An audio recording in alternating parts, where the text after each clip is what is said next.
السلام علیکم، میرا نام عبدالرحیم ہے۔ میں مختلف احادیث کی کتابوں سے مختلف ٹاپکس پہ ویڈیوز بنا رہا ہوں۔ تو امام ابو یعلا موصلی کی جو مجموعہ احادیث ہیں ان سے کچھ حدیثیں۔ اعوذ باللہ من الشیطان الرجیم، بسم اللہ الرحمن الرحیم۔ حدیث نمبر 2327۔ حضرت ابن عباس رضی اللہ تعالیٰ عنہ فرماتے ہیں کہ حضور صلی اللہ علیہ وسلم نے فرمایا، جو تمہارے بھائی احد کے دن شہید ہوئے ہیں، اللہ عز و جل نے ان کی ارواح سبز پرندوں کے پیٹوں میں رکھ دیں۔ ان پرندوں نے ان کی ارواح کو جنت کی نہروں میں ڈال دیا۔ وہ اس کا پھل کھاتے ہیں اور عرش کے سائے میں کنادیل لٹکے ہوئے ہیں، اس کی پناہ لیتے ہیں۔ جب انہوں نے کھایا اور پیا اور قیلولہ کیا تو انہوں نے کہا، یہ بات ہمارے بھائیوں کو کون پہنچائے گا کہ ہم جنت پہ زندہ ہیں، تاکہ وہ جنگ کے وقت پیچھے نہ ہٹیں اور جہاد سے بے رغبتی نہ کریں۔ اللہ تعالیٰ نے فرمایا، میں تمہاری طرف سے پہنچاتا ہوں۔ بس اللہ عز و جل نے یہ آیت نازل فرمائی، وہ لوگ گمان نہ کریں کہ جو اللہ کی راہ میں شہید ہو جاتے ہیں وہ مردہ ہیں، بلکہ وہ اللہ کے ہاں زندہ ہے۔ سورہ آل عمران 169۔ ایک اور حدیث ہے 2328۔ حضرت ابن عباس رضی اللہ تعالیٰ عنہ فرماتے ہیں کہ ایک دیہاتی حضور صلی اللہ علیہ وسلم کی بارگاہ میں آیا، اس نے بڑی واضح گفتگو کی۔ حضور صلی اللہ علیہ وسلم نے فرمایا، بے شک بیان جادو ہوتے ہیں اور بے شک بعض اشعار حکمت خیز ہوتے ہیں۔ ایک اور حدیث ہے 2329۔ حضرت ابن عباس رضی اللہ تعالیٰ عنہ فرماتے ہیں کہ حضور صلی اللہ علیہ وسلم نے فرمایا، چھوت چھات فال بد مقتول کے سر سے پرندہ نکلنا اور سفر کے مہینے کی نحوست کوئی شے نہیں ہے۔ آپ صلی اللہ علیہ وسلم سے ایک آدمی نے عرض کی، ہماری ایک بکری کو خارش ہو جاتی ہے، ہم اس کو دوسری بکریوں میں چھوڑتے ہیں تو وہ دوسری بکریوں کو بھی خارش والی کر دیتی ہے۔ آپ صلی اللہ علیہ وسلم نے فرمایا، پہلی کو کس نے لگائی ہے؟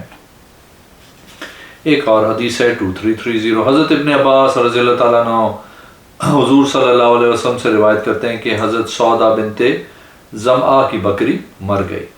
اس نے عرض کی، یا رسول اللہ صلی اللہ علیہ وسلم، فلاں کی بکری مر گئی ہے۔ تو آپ صلی اللہ علیہ وسلم نے فرمایا، اگر اس کی کھال اتار لیتے۔ حضرت سودا نے عرض کی، یا رسول اللہ صلی اللہ علیہ وسلم، مردار کی کھال لے لیں؟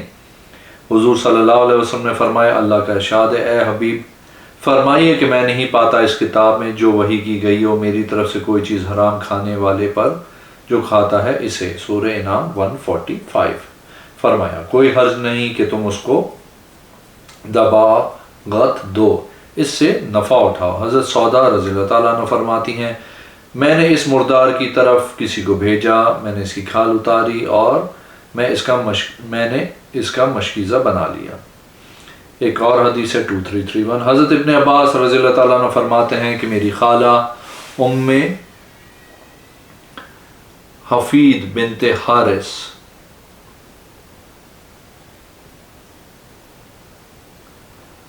نے حضور صلی اللہ علیہ وسلم کی طرف گھی، پنیر اور بھنی ہوئی گو ہدیہ بھیجی۔ حضور صلی اللہ علیہ وسلم نے ان چیزوں کو منگوایا، یہ چیزیں آپ صلی اللہ علیہ وسلم کے دسترخوان پہ کھائی گئیں۔ آپ صلی اللہ علیہ وسلم نے اس کو ناپسند کیا، یہ سمجھتے ہوئے اس کو چھوڑ دیا۔ اگر حرام ہوتی تو حضور صلی اللہ علیہ وسلم کے دسترخوان پہ نہ کھائی جاتی اور آپ صلی اللہ علیہ وسلم اس کو نہ کھانے کا حکم دیتے۔ ایک اور حدیث ہے 2332۔ حضرت ابن عباس رضی اللہ تعالیٰ عنہ فرماتے ہیں، حضور صلی اللہ علیہ وسلم فرماتے ہیں، اسلام میں قسم نہیں جو جہالیت میں تھی، اسلام میں اضافہ نہیں کیا گیا مگر سختی یا چھوڑ دینے کا۔ ایک اور حدیث ہے 2333۔ حضرت ابن عباس رضی اللہ تعالیٰ عنہ فرماتے ہیں کہ حضور صلی اللہ علیہ وسلم، ایک آدمی اپنے اونٹ سے گرا حالت احرام میں، حضور صلی اللہ علیہ وسلم نے اس کے متعلق حکم دیا کہ اس کے سر کو دھویا جائے، ماں صدر کے ساتھ اس کو خوشبو نہ لگائی جائے اور اس کو نہ کفن دیا جائے اور نہ اس کے سر کو نہ ڈھانپا جائے، یہ قیامت کے دن تلبیہ پڑھتا ہوا اٹھے گا۔ ماشاءاللہ۔ ایک اور حدیث ہے 2334۔ حضرت ابن عباس رضی اللہ تعالیٰ عنہ فرماتے ہیں کہ حضور صلی اللہ علیہ وسلم نے فرمایا، میری حدیث بیان کرنے سے ڈرو، وہ بیان کرو جو جانتے ہو، جس نے مجھ پہ جان بوجھ کے جھوٹ باندھا اس کو چاہیے کہ اپنا ٹھکانہ جہنم میں بنا لے، جس نے قرآن کی تفسیر بغیر علم کے کی تو اس کو بھی چاہیے کہ اپنا ٹھکانہ جہنم میں بنا لے۔ ایک اور حدیث ہے 2335۔ حضرت ابن عباس رضی اللہ تعالیٰ عنہ فرماتے ہیں کہ حضور صلی اللہ علیہ وسلم نے خانہ کعبہ اور صفا مروہ کے درمیان سعی کی تاکہ لوگ آپ صلی اللہ علیہ وسلم کی قوت دیکھیں۔ ایک اور حدیث ہے 2336۔ حضرت ابن عباس رضی اللہ تعالیٰ عنہ فرماتے ہیں، حضور صلی اللہ علیہ وسلم عمرہ شریف ذوالقعدہ میں کرتے تھے۔ ایک اور حدیث ہے 2337، حضرت ابن عباس رضی اللہ تعالیٰ عنہ فرماتے ہیں کہ حضور صلی اللہ علیہ وسلم خیبر آئے، خیبر کی زمین و باغات ان کو نصف دیے۔ ایک اور حدیث ہے 2338، حضرت ابن عباس رضی اللہ تعالیٰ عنہ فرماتے کہ مجھے حضرت عائشہ صدیقہ رضی اللہ تعالیٰ عنہ نے بیان کہ حضور صلی اللہ علیہ وسلم کے زمانے میں چور کا ہاتھ نہیں کاٹا جاتا تھا مگر جفا یا ترس کی قیمت کے برابر چوری کرنے پر کاٹ دیا جاتا تھا۔ ایک اور حدیث ہے 2339، حضرت ابن عباس رضی اللہ تعالیٰ عنہ فرماتے ہیں حضور صلی اللہ علیہ وسلم نے فرمایا تم میں سے جو بہتر ہے وہ اذان دے اور تم میں سے جو قاری ہے وہ امامت کروائے۔ ایک اور حدیث ہے 2340، حضرت ابن عباس رضی اللہ تعالیٰ عنہ فرماتے ہیں حضور صلی اللہ علیہ وسلم نے فرمایا جو پسند کرتا ہے کہ وہ حرام معلوم کرے جو اللہ اور اس کے رسول صلی اللہ علیہ وسلم نے حرام کیا ہے وہ مٹکے کی نبید کو حرام جانے۔ ایک اور حدیث ہے 2341، حضرت ابن عباس رضی اللہ تعالیٰ عنہ فرماتے ہیں حضور صلی اللہ علیہ وسلم نے فرمایا نہ پیشاب کرتے وقت قبلہ رخ منہ کرو اور نہ پیٹ کرو اور نہ جانوروں کے تھنوں میں دودھ روکو اور نہ ایک دوسرے پر فضول خرچی سے خرچ کرو۔ ایک اور حدیث ہے 2342، حضرت ابن عباس رضی اللہ تعالیٰ عنہ فرماتے ہیں اللہ تعالیٰ نے تمہارے نبی صلی اللہ علیہ وسلم کی زبان پر نماز اقامت کی حالت میں 4 فرض کی ہیں اور سفر کی حالت میں 2 اور خوف کی حالت میں امام کے پیچھے 1 رکعت۔ ایک اور ہے 2343، حضرت ابن عباس رضی اللہ تعالیٰ عنہ فرماتے ہیں کہ حضور صلی اللہ علیہ وسلم نے فرمایا جو حکمران میں کسی ناپسند چیز کو دیکھے وہ صبر کرے، بس جو جماعت سے ایک بالش علیحدہ ہوا بس اسی حالت میں مر گیا تو وہ جہالیت کی موت پر مرا۔ ایک اور حدیث ہے 2344، حضرت ابن عباس رضی اللہ تعالیٰ عنہ فرماتے ہیں حضور صلی اللہ علیہ وسلم نے فرمایا جس نے شراب پی یہاں تک کہ اس کی عقل چلی گئی جو اللہ نے اس کو دی تھی بس اس نے کبیرہ گناہوں کا دروازہ کھول دیا۔ ایک اور حدیث ہے حدیث نمبر 2345، حضرت ابن عباس رضی اللہ تعالیٰ عنہ حضور صلی اللہ علیہ وسلم سے مرفوعاً بیان کرتے ہیں کہ حضور صلی اللہ علیہ وسلم نے فرمایا اسلام کا کنڈا اور دین کی بنیاد 3 اشیاء پہ ہیں جس نے ان میں سے ایک بھی چھوڑی اس کے ساتھ کافر ہو جائے گا، اس کا خون حلال ہے، گواہی دینا اشہد ان لا الہ الا اللہ اور فرض نماز اور رمضان کے روزے۔ حضرت ابن عباس رضی اللہ تعالیٰ عنہ فرماتے ہیں بہت زیادہ مال کا ہونا، اس کی زکوٰۃ نہ ادا کرنا اس کے ساتھ کافر ہو جاتا ہے، اس کا خون جائز نہیں۔ جس کے پاس بہت زیادہ پیسہ ہو اس کے ساتھ حج نہ کرے وہ بھی کافر ہے، اس کا خون جائز نہیں۔ ایک اور حدیث ہے 2346، حضرت ابن عباس رضی اللہ تعالیٰ عنہ فرماتے بنی عامر کا ایک آدمی حضور صلی اللہ علیہ وسلم کی بارگاہ میں آیا، وہ دوا بھی دیتا تھا اور علاج بھی کرتا تھا۔ اس نے عرض کی اے محمد صلی اللہ علیہ وسلم آپ کچھ فرماتے ہیں کہ آپ صلی اللہ علیہ وسلم کو دوا کی ضرورت ہے؟ حضور صلی اللہ علیہ وسلم نے اس کو بلوایا، پھر فرمایا کیا تجھے کوئی معجزہ دکھاؤں؟ آپ صلی اللہ علیہ وسلم کے پاس ایک کھجور کا درخت تھا، حضور صلی اللہ علیہ وسلم نے اس کو بلایا، وہ درخت آپ صلی اللہ علیہ وسلم کے پاس سجدہ کرتے ہوئے اور اٹھتا ہوا آیا اور سجدہ کرتے ہوئے اور اس نے اپنا سر اٹھا لیا یہاں تک کہ آپ صلی اللہ علیہ وسلم کے پاس پہنچ چکا تھا۔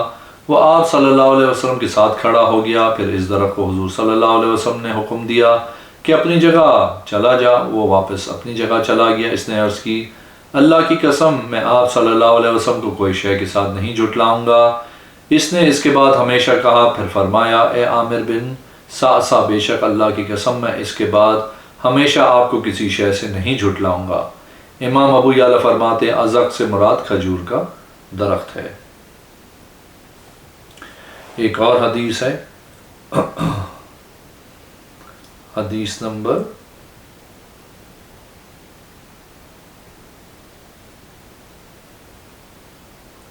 2347، حضرت ابن عباس رضی اللہ تعالیٰ عنہ فرماتے ہیں ایک آدمی حضور صلی اللہ علیہ وسلم کے پاس آیا اور عرض کی یا رسول اللہ صلی اللہ علیہ وسلم میرے باپ کی عمر زیادہ ہے، وہ حج کرنے کی طاقت نہیں رکھتا، کیا میں اس کی طرف سے حج کروں؟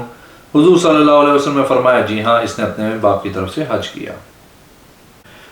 ایک اور حدیث ہے 2348، حضرت ابن عباس رضی اللہ تعالیٰ عنہ فرماتے ہیں حضور صلی اللہ علیہ وسلم نے بکری کے کندھے کے پیچھے کی چوڑی ہڈی تناول فرمائی، پھر اپنے ہاتھوں کو صاف کیا اس چیز کے ساتھ جو آپ صلی اللہ علیہ وسلم کے ہاتھ کے نیچے تھے، پھر کھڑے ہوئے اور نماز پڑھی۔ ایک اور حدیث ہے، حدیث نمبر 2349۔ حضرت ابن عباس رضی اللہ تعالیٰ عنہ نے فرمایا حضور صلی اللہ علیہ وسلم جب ارادہ کرتے سفر کرنے کا تو آپ یہ دعا مانگتے، اللہم انت الصاحب الی آخر۔ جب واپسی کا ارادہ کرتے تو یہ دعا مانگتے، آئی بونا عابدونا الی آخر۔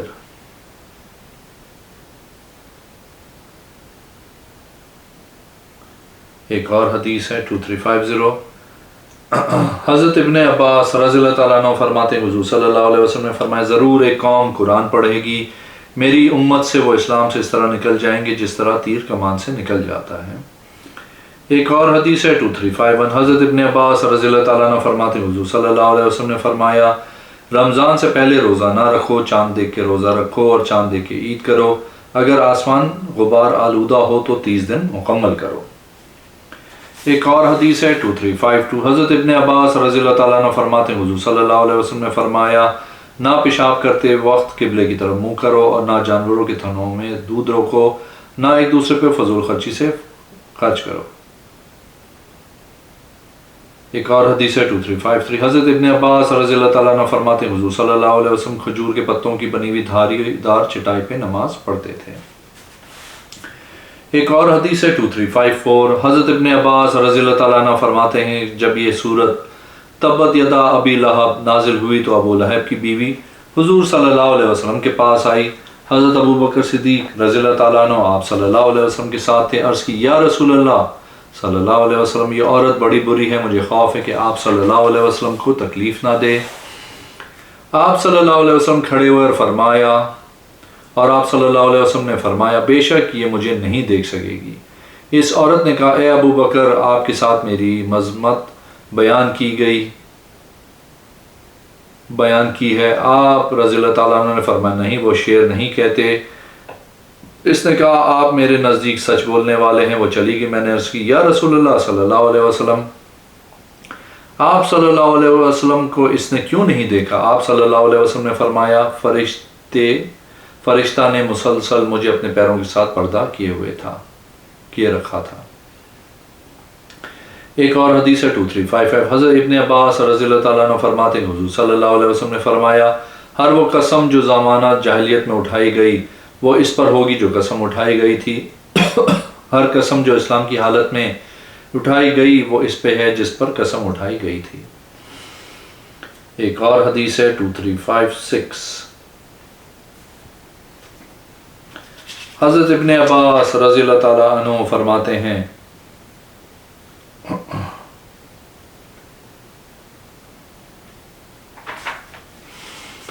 کہ حضور صلی اللہ علیہ وسلم نے حالت احرام میں پچھا لگائے دونوں کندھوں کے درمیان، اور آپ صلی اللہ علیہ وسلم نے پچھا لگانے والے کو مزدوری دی۔ اگر پچھا لگانا حرام ہوتے تو آپ صلی اللہ علیہ وسلم اس کی اجرت نہ دیتے۔ ایک اور حدیث ہے 2357۔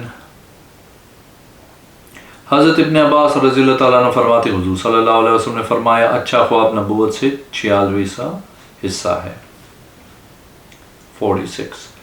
ایک اور حدیث ہے 2358۔ حضرت ابن عباس رضی اللہ تعالیٰ عنہ فرماتے ہیں حضور صلی اللہ علیہ وسلم نے فرمایا ہر وہ قسم جو زمانہ جاہلیت میں اٹھائی گئی وہ اس پر ہوگی جو قسم اٹھائی گئی تھی، ہر قسم جو زمانے میں اٹھائی گئی وہ اس پہ ہے جس پر قسم اٹھائی گئی تھی۔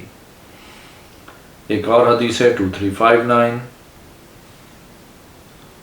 حضرت ابن عباس رضی اللہ تعالیٰ عنہ فرماتے ہیں